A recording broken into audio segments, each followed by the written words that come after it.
A question on the phone. I'm feeling down. I'm feeling lost.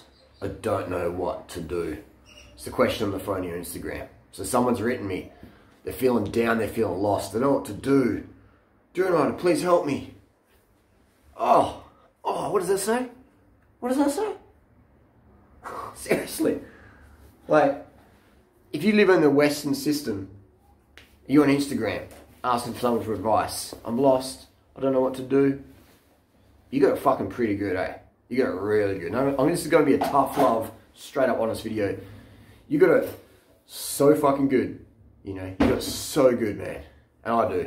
And everyone does. All of us here watching this video, we got it so good. Half the world lives on less than $2 a day US. Half the world lives on less than $2 a day US. So if you're earning poverty line income, if you've got the shit kicker job at Starbucks, cleaning toilets or whatever, collecting cans, and you're like minimum wage, going, in USA, this is really tough, you know, need a break, Gary V, do you know how to help me out, man? You know, sloth socks. Nah, because you're still earning fucking way more money. You're earning, what are you earning, $6 an hour? That's 3 days wage for most people in the world. In 1 hour, you're earning 3 days wage. Alright? So it's all about perspective, isn't it? It's all about perspective, context. Context is huge. People are, it costs more to live in the USA. You can live homeless in the USA.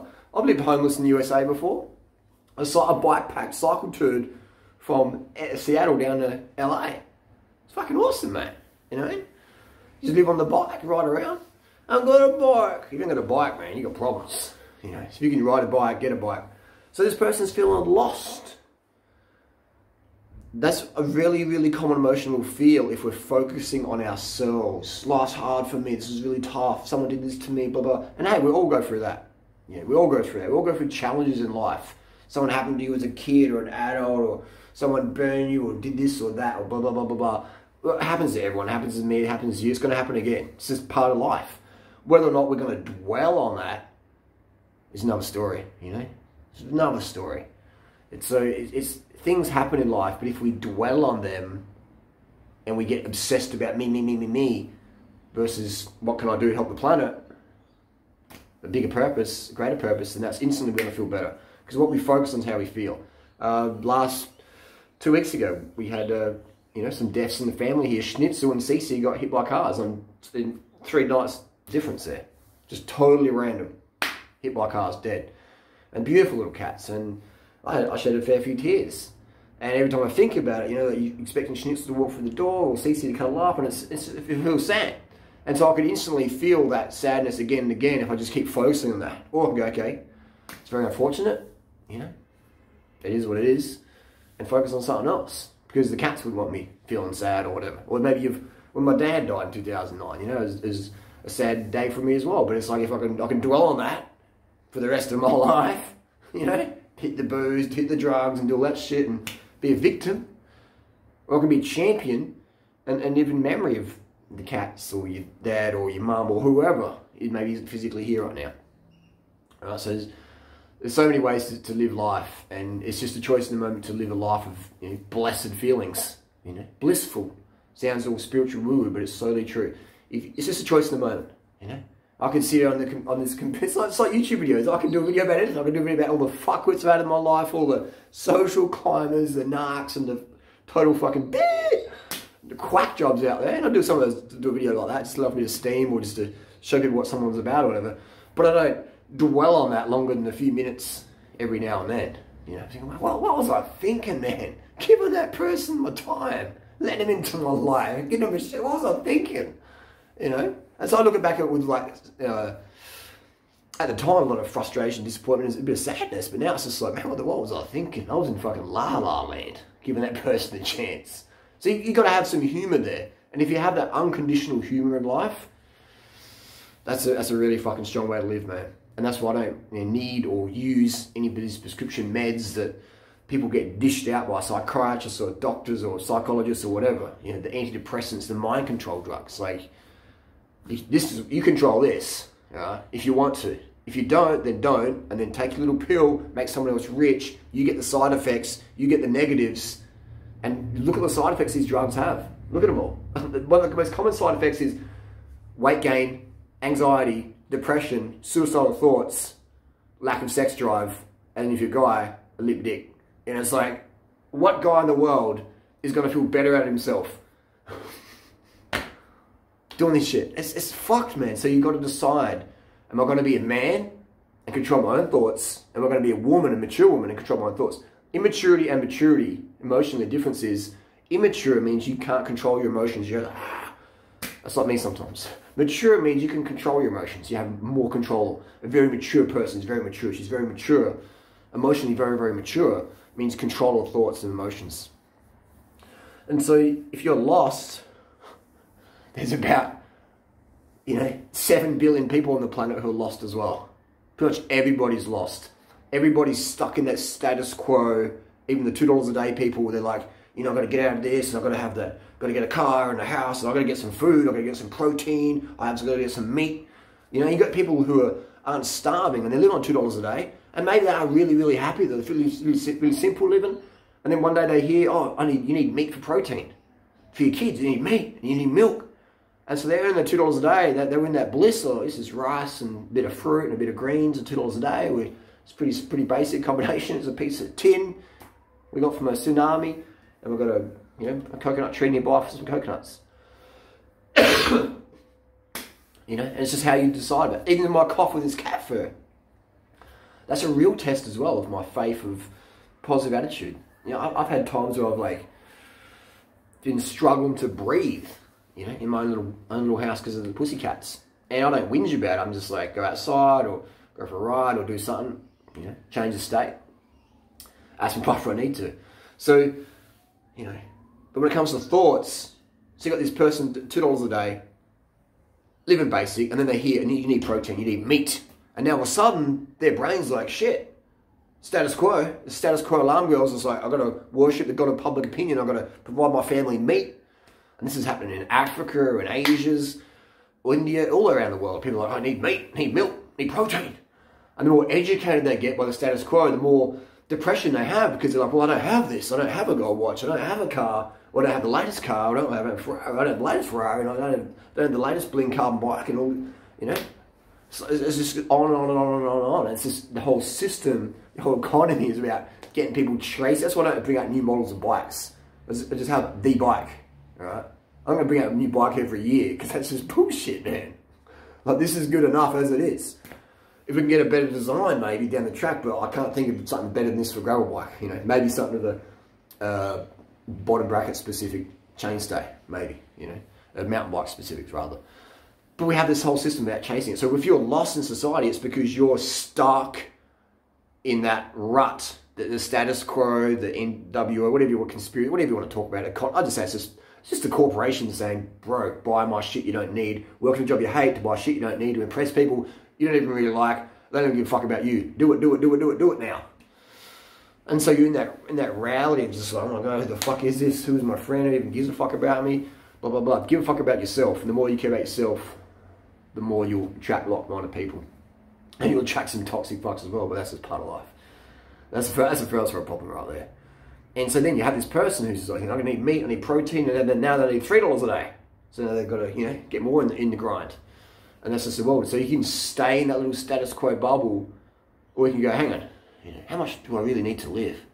Not that much, I can earn money, I can earn a decent living, doing good things, I can be picking up trash, I can volunteer at a church, or I can help with homeless people in Rwanda, or I can do a lot of things here. I can work in factory work, in a bicycle store, cleaning bikes, I can recycle cans, there's so many environmentally conscious jobs we can do out there that earn a basic amount of money. I mean, some of them are quite a fair bit amount of money, more money than you probably need. It's like, do you want it or not? Do you want a different lifestyle, or do you want to be stuck in the rut? That's the question. You go, what do you want? Do you want a better life of being part of the environmental change, or do you want to be part of the environmental destruction? Okay, here we go. This is fucking simple. Do you want to be part of the environmental solution, which is a great place to be in because you feel like you're doing something worthwhile, or do you want to be part of the environmental pollution, Kylie Jenner, lip injections, fucking just total meaningless bullshit, butt implant, like, just shit that's too far extreme. Get some surgery if you want, whatever, but just this whole, you know, it's fucking crazy, man. Even those next door neighbours that had a party on today, the kids are singing, they're maybe 15 or 16, and they're singing the verses of the song. They know the verses. And I feel like putting my head over the fence and go, motherfuckers, you guys sing good, but you know what the cause of diabetes is? What's the insulin receptor site? What's insulin? What? Fat paralyzes insulin? What? Just, you know what I mean? So the status quo is all about just drumming into the kids early on, give them some alcohol, give them some music, they're dancing around, the parents don't give them, and they give them a nightclub, give them some cocaine, and now all of a sudden they're like, fucking, this is living, man. This is fucking living. You know? Fuck their parents, fuck those boring fud duds or whatever. This is fucking living. And then before you know it, you're 25 or you're 30 and you're getting some wrinkles, you're getting a few grey hairs or whatever, or you're getting some bulge going on, you're getting a dad bod, you're getting some Oprah arms, a bit of jiggle. And then you're like, oh, I need this and this and that. And that's how they just trap you in, man. There's like a big Venus flytrap. It's like, just trapping you in your brain. It's just like, and it's like, oh, I can't escape this emotional prison. You can. It's just a choice in the fucking moment. It's like instant. The one cool thing about emotions and thoughts is you can just change them instantly. Big tsunami comes running through here right now. I'm putting this camera, I'm running, man. I ain't going to finish this video. I'm fucking outie, bro. I'm outie. Because my thoughts have changed. Okay, this video isn't a priority anymore. Saving my life or Natasha and the cats is more of a priority. So you guys on YouTube, sayonara, senorita. It's just instantly we change our thoughts all the time. And people say, oh, I don't have no control of my thoughts. And fuck, that's bullshit, man. That's such bullshit. I've proven that many times with people having panic attacks or anxiety attacks at airport. I saw one guy, I've done this story many times, or the lady on the side of the road, or even friends, you know. I remember one guy, this guy in Adelaide called Mike, they call him Cleopatra. He was right up Norton Summit. We were doing I was pacing for TT, and he goes, Harley, I'm having a panic attack. I started laughing and said, what the fuck, dude? You fucking pussy. Think of the kids in fucking the refugee camps around the world. Harden the fuck up, you fucking pussy. And that just like, you know, just shook him out of it, and he kept going, you know. But I just pissed myself laughing. Are you serious, you pussy ass bitch? And that just totally changed his state. You know, he probably got normally pissed off, which is better than being in anxiety. You know, that's just such a beta. That's just such a beta reality being, isn't it? I'm having a panic attack. I'm riding my Cannondale, turn up Mount Norton Summit, and I'm going to. It's like, come on, man, that's fucking beta. That's so beta. But hey, this is the world we live in. These dudes doing drugs and all sorts of stuff, and then that, you know, there's another thing. It's a huge thing as well. Got this down here. I had this since 2012. Got sent out by High Five for you. I never used them, obviously.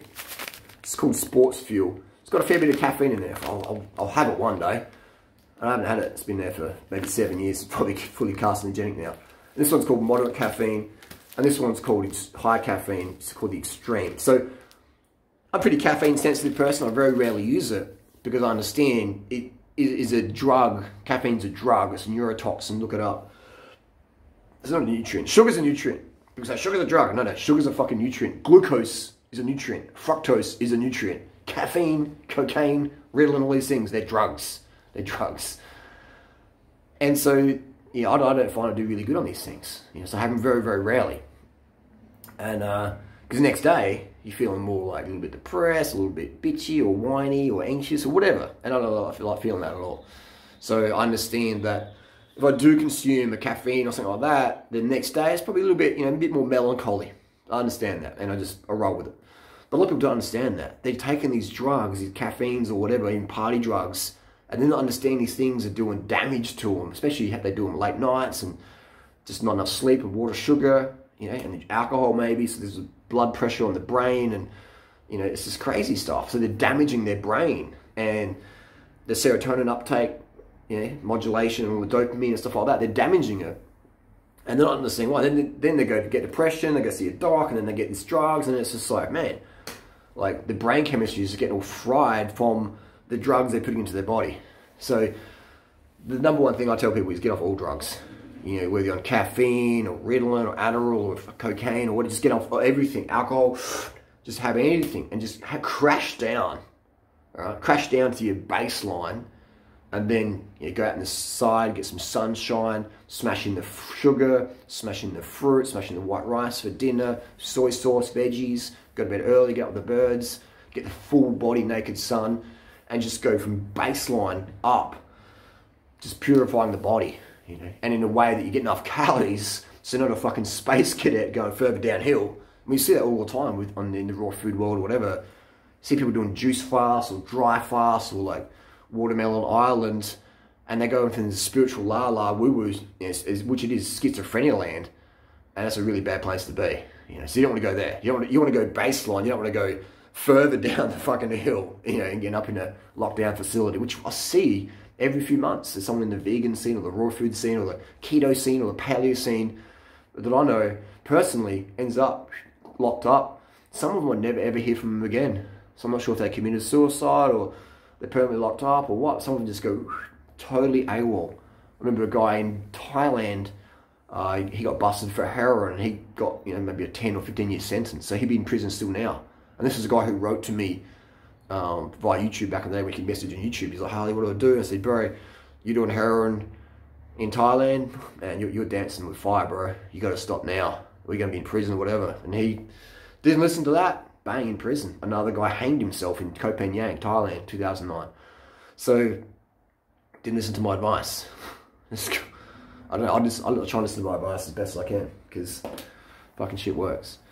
So there you go. So you're feeling lost is because you're choosing to be in that status quo world.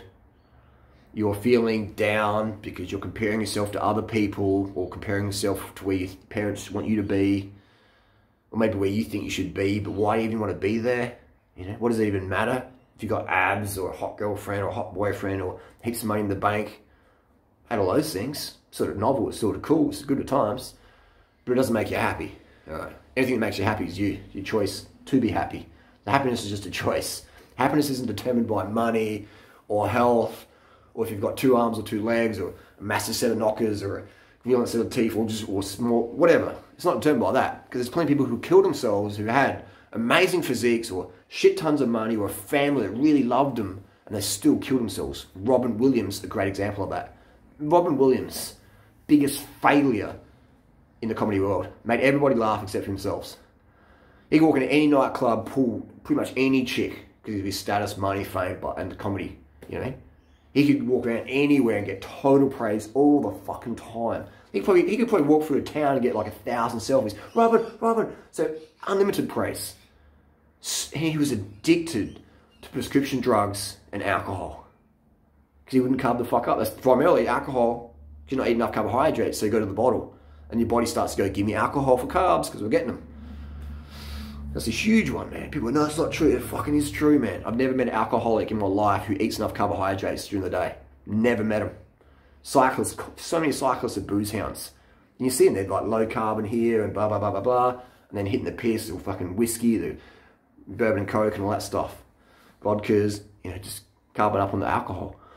So Robin Williams, a great example, had all that money and everything. Just what did Robin Williams not have?